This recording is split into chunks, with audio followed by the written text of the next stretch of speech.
Ayub bag صاحب یہ بتائیے کہ انڈیا کی طرف سے اس انسیڈنٹ پہ جو رسپانس آیا وہ خاصا ڈیلیڈ تھا.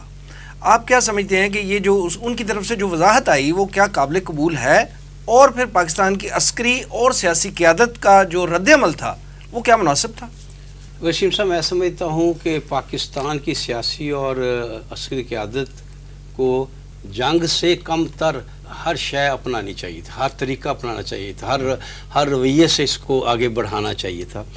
صاف صاف بات ہے، مصیبت ہمیں یہ ہے کہ مغرب پورا، اور خاص طور پر آج کل مغرب ہمارا شدید، امریکہ مغرب ہمارا شدید دشمن بنا ہوا ہے، اور یہ اب گروپس کا معاملہ بن گیا ہے.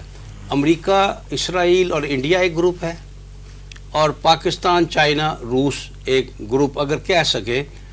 یعنی جتنا کمپوز گروپ امریکہ، انڈیا اور اسرائیل کا ہے، پاکستان کا چائنا اور روس سے اس حد تک نہیں ہے.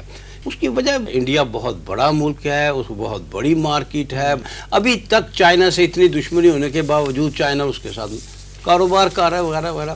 پہلے میں تھوڑی سی پچھلی گفتگو میں کوئی وضاحت کرنا چاہتا ہوں.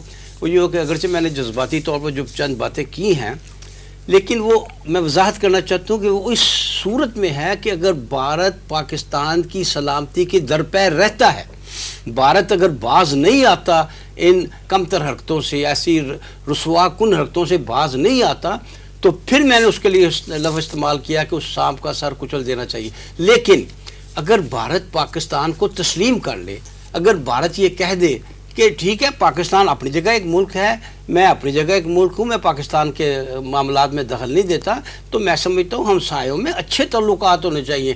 پاکستان اور بھارت کی جو تجارت ہے، میں اس کی زوردار طریقے سے حمایت کروں گا، ہونی چاہیے. بھارت کو وسطی ایشیا کا راستہ دے دینا چاہیے، سب کچھ کر، لیکن کس ایک شرط پر کہ بھارت کسی طرح ہمیں یقین دہانی کرا دے، عملی طور پر ہمیں یقین دہانی کرا دے کہ وہ کبھی بھی پاکستان کی سلامتی کے درپے نہیں ہوگا، تو پھر کوئی حرج نہیں ہے دوستانہ تعلقات قائم کرنے میں. لیکن اگر بھارت اس طرح کی حرکتیں کرتا رہے جو کر رہا ہے، کبھی فالس فلیگ کرا کر کشمیر میں، کبھی بمبئی میں، کبھی جھوٹا ڈرامہ کہیں کر کے تو پاکستان کے پیچھے پڑ گیا، یہ حرکتیں بھارت کو چھوڑنی پڑے گی. اور اگر یہ بھارت یہ حرکتیں نہیں چھوڑتا تو پھر میں یہ کہوں گا، آپ نے پوچھا نا کیا رد عمل ہونا چاہیے، تو رد عمل ایک ہی ہے کہ جنگ کے لیے، اپنے دفاع کے لیے پاکستان ہر کچھ گزرے، چاہے اس میں پاکستان کی اقتصادیات کا معاملہ کتنا گڑبڑ ہو جائے، چاہے پاکستان کے معاشی معاملات کس قدر ڈاؤن ہو جائے، لیکن سب سے پہلے دفاع. ہم زندہ ہوں گے، ہم آزاد ہوں گے تو سب کچھ ہو جائے گا. لیکن اگر بھارت جیسا، دیکھیں بھارت نے بہت دفعہ یہ ثابت کیا ہے کہ وہ کمینہ دشمن ہے.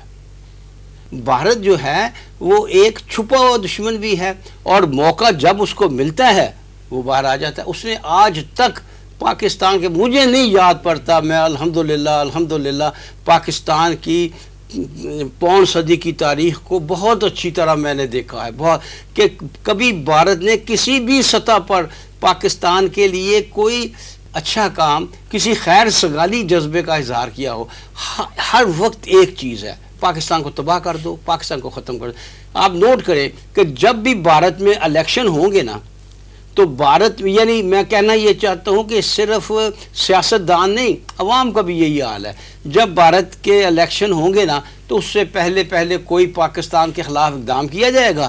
جو اقدام پاکستان کے خلاف پارٹی یا حکومت کرے گی نا، اس کو ووٹ زیادہ مل جائیں گے. یعنی وہاں پاکستان انتخابات میں باقاعدہ ایک ٹارگٹ ہوتا ہے، پاکستان بیشنگ پہ جو ہے وہاں کے الیکشن. بالکل یہ صورتحال ہے.